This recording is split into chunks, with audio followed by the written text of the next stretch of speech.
कामयाबी पाना, ये उनकी फतह है और इसी में देश की फतह शामिल है। और शायद इसीलिए जब हम देख रहे हैं कि हिंदुस्तान का कोरोना का ग्राफ जो पहले ऐसे बढ़ रहा था वो अब थोड़ा सा नीचे की तरफ जा रहा है, तो हर एक की हिम्मत जागती है। और ताली बजाते हुए डॉक्टर्स से अच्छा नज़ारा तो मुझे लगता है महामारी के इन लम्हों में कोई नहीं हो सकता है, क्योंकि उनकी हिम्मत हर एक नागरिक की हिम्मत बढ़ाएगी। एम्स में अब कुछ ही मिनटों का इंतजार है। मुझे लगता है यहाँ पर अब 2 से 3 मिनट के अंदर आप देखेंगे कुछ ना कुछ हलचल होगी, क्योंकि 11:30 डीडीयू के लिए टाइम दिया गया था। 11:35 का टाइम यहाँ के लिए दिया गया है। वो वक्त बहुत करीब है जब आप देखेंगे कि पुष्प वर्षा के जरिए एम्स, जो कि हिंदुस्तान की स्वास्थ्य सेवाओं का सबसे बड़ा केंद्र माना जाता है, जो गढ़ है, वहां पर पुष्प वर्षा की जाएगी और सेना की तरफ से ये सम्मान दिया जाएगा। कुछ ही देर में ये नज़ारा, और मुझे कुछ इस वक्त गड़गड़ाहट की आवाज़ सुनाई दे रही है, तो मैं आप लोगों को नज़ारा दिखाती हूँ आसमान की तरफ का। मुझे लगता है कि कुछ ही देर में अब आसमान में ये देखिए, अभी तो फिलहाल एक एरोप्लेन गुजरता हुआ दिख रहा है। एरोप्लेन है वो, मुझे लगता है कोई। थोड़ा सा और इंतज़ार करना होगा, 1-2 मिनटों का इंतज़ार है, जिसके बाद आप देखेंगे कि आसमान में हम पुष्प वर्षा होते हुए देखेंगे। ये तस्वीरें जो यहाँ पर दिखाई दे रही हैं, कुछ गाड़ियाँ भी आसपास से गुजर रही हैं, लेकिन एम्स का ये नज़ारा जिसमें आप पूरे आसमान को इस वक्त देख रहे हैं। डॉक्टर्स प्रांगण में निकले हैं, पीपीई किट्स पहनकर निकले हुए हैं, जिसकी वजह से उनकी जो अभिनंदन जिनके लिए ये किया जा रहा है, जिन लोगों के लिए ये किया जा रहा है, जिन डॉक्टर्स के लिए, स्वास्थ्य कर्मियों के लिए किया जा रहा है, उनके लिए वो घड़ी करीब आ जाएगी कुछ ही देर में।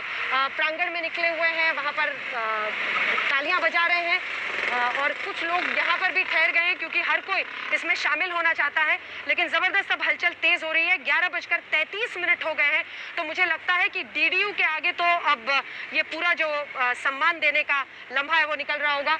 कई गाड़ियाँ भी यहाँ पर लगातार रुक जा रही हैं, जिनको हटाना पड़ रहा है, लेकिन हर कोई अब देखना चाहता है कि किस तरह से हम सम्मान अपने स्वास्थ्य कर्मियों को देख रहे हैं। देखिए, एम्स अपने आप में पूरे हिंदुस्तान के लिए, जब कहीं भी हालत बिगड़ती है तो सभी डॉक्टर्स कहते हैं कि एम्स का रुख कीजिए। एम्स में शायद लाइलाज जो परेशानियां हैं और जो बहुत केसेस खराब हो जाते हैं, वो भी यहाँ पर आकर उम्मीद के साथ आते हैं। और एम्स ने अपना वो वर्चस्व हिंदुस्तान में स्वास्थ्य सेवाओं में बेस्ट प्रैक्टिसेस के जरिए हमेशा कायम रखा है। हर एक की उम्मीद होती है कि हम अगर ठीक होंगे तो एम्स चलते हैं, एम्स में ज़रूर ठीक हो जाएंगे। और आज वही एम्स, जो कि एक तरह से केंद्र है, सेंटर है हिंदुस्तान में स्वास्थ्य सेवाओं का, उसी पर कुछ ही देर बाद आप देखेंगे पुष्प वर्षा की शुरुआत होगी। मिनट बहुत करीब है, 11:34 हो गए हैं। मुझे लगता है 1 या 2 मिनट का ही इंतजार है, जिसके बाद सामने रोड के उस पार सफदरजंग और रोड के इस पार एम्स, जहां पर आप वो भव्य नज़ारा देखेंगे जब सेना यहाँ पर पुष्प वर्षा के साथ इन डॉक्टर्स का, इन स्वास्थ्य कर्मियों का सम्मान करेगी। श्वेता,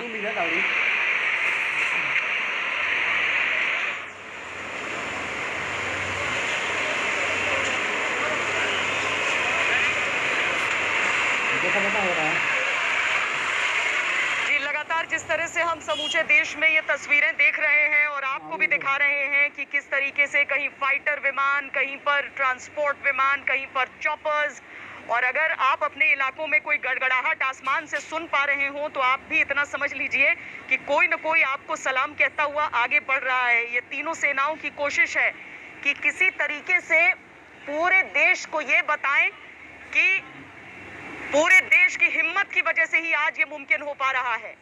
हाँ, जो पुष्प वर्षा है वो पुलिस मेमोरियल पर जरूर की गई, जो पुष्प वर्षा है वो अस्पतालों पर जरूर की जा रही है, लेकिन इसका भागीदार और इसका जो श्रेय है वो हर एक व्यक्ति को हिंदुस्तान में जाता है।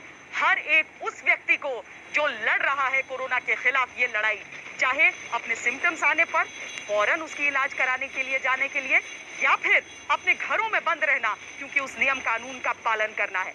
अद्भुत तस्वीरें एक एक करके हमारे सामने आई हैं। हमने देखा है पश्चिमी छोर से जो तस्वीरें हमारे सामने आ रही हैं उसमें नेवी के हेलीकॉप्टर्स उड़ रहे हैं। हमने देखा है कि दिल्ली का पूरा इलाका, या इससे पहले चंडीगढ़, इससे पहले जम्मू कश्मीर, वहां से वायुसेना के विमान उड़ते हुए आगे बढ़ रहे हैं। और ये सब बहुत कठिन भी है इस समय, क्योंकि आसमान में प्रदूषण की कमी और जो रेगुलर फ्लाइट्स है, कमर्शियल फ्लाइट्स, उनके बंद होने के कारण आपको पक्षी बहुत नजर आएंगे। बहुत मुश्किल होता है ऐसे समय में ये फैसला भी करना और उन फाइटर जेट्स को उड़ाना भी, वो भी इतनी कम ऊंचाई पर, जितनी ऊंचाई पर वो उड़ रहे हैं। यानी कहीं पर भी पूरे देश में जहां से भी ये गुजरेंगे, ये 500 मीटर से लेकर 1000 मीटर तक की ऊंचाई पर ही उड़ान भरने वाले हैं। और नेवी का जो भूमिका है वो रात में